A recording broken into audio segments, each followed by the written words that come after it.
Alors, dans cet exercice, nous devons calculer l'intégrale.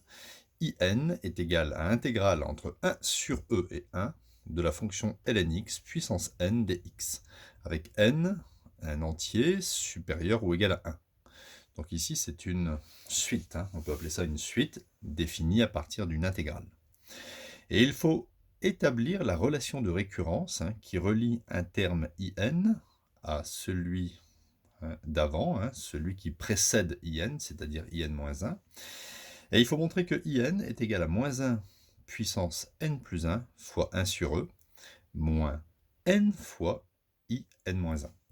Donc, vous allez voir, ce n'est pas très compliqué. Il suffit de faire ici une intégration par partie de cette intégrale-ci pour obtenir cette quantité. Alors, pour faire une intégration par partie, il nous faut ici deux termes. Alors, on crée ici une multiplication. Je vais poser ici u' va correspondre à 1 et u, ou bien u de x, va correspondre, v je veux dire, v va correspondre à ln x puissance n. Donc je vais le mettre ici. Donc u' va être égal à 1. Pour obtenir u, je fais une primitive de 1, ça me donne x.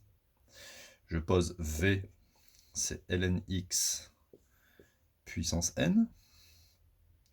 Donc v'.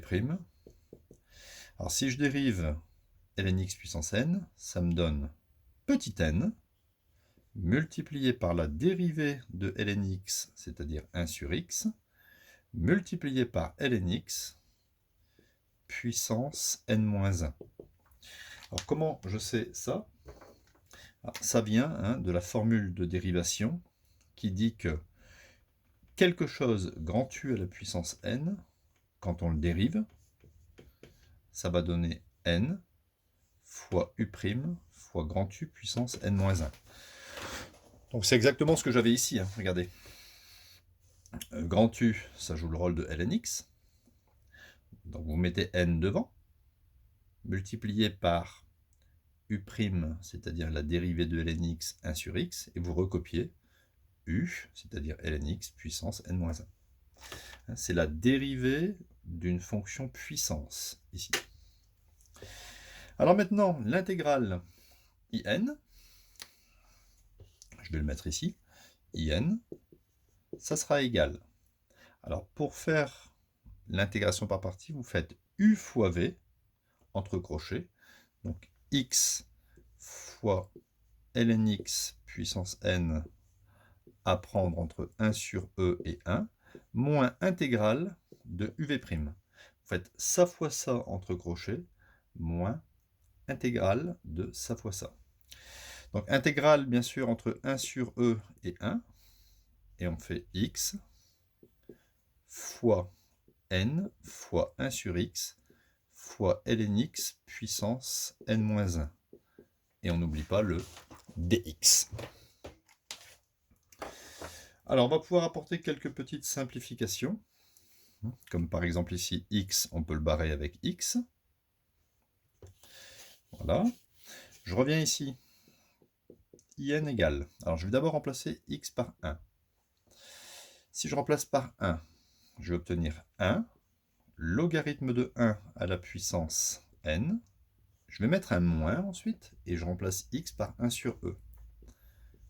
1 sur e, logarithme de 1 sur e à la puissance n, le tout à la puissance n, c'est pas le 1 sur e qui est à la puissance n, c'est le logarithme à la puissance n, moins, alors vous voyez ici il y a un petit n, n c'est un entier, il peut ressortir de l'intégrale. N ne dépend pas de x, donc ça fait moins n, intégrale entre 1 sur e et 1, de ln x puissance n-1 dx. ln de 1, ça fait 0. Ça, on peut le barrer. Alors, qu'est-ce qu'il me reste? Il me reste ici in, ma suite, est égal à moins 1 sur e. Logarithme de 1 sur e, c'est logarithme de 1 moins logarithme de e. Le tout à la puissance n, d'accord? Parce que logarithme de a sur b, c'est logarithme de a moins logarithme de b.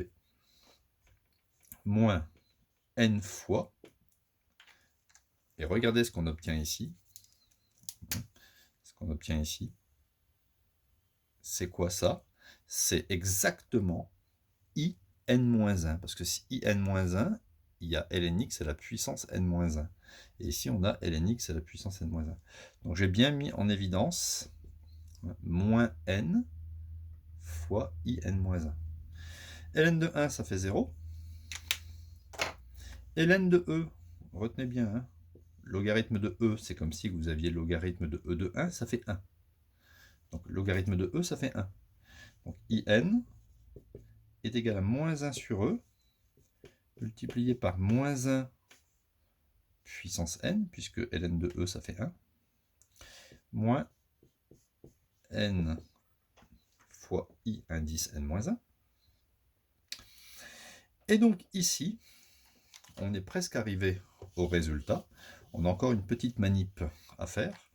On va dire que in est égal à 1 sur e fois moins 1 fois moins 1 puissance n moins n i indice n-1. D'accord? Le moins 1 sur e, je l'ai remis en 1 sur e fois moins 1. Pourquoi? Pour faire ici, associer ces deux termes. Et je vais obtenir 1 sur e fois moins 1. Et je fais ici n plus 1. D'accord? J'ajoute n plus 1. Moins n. Voilà. J'ai retrouvé la relation de récurrence qui relie donc un terme de la suite à son suivant, ou bien un terme à son prédécesseur.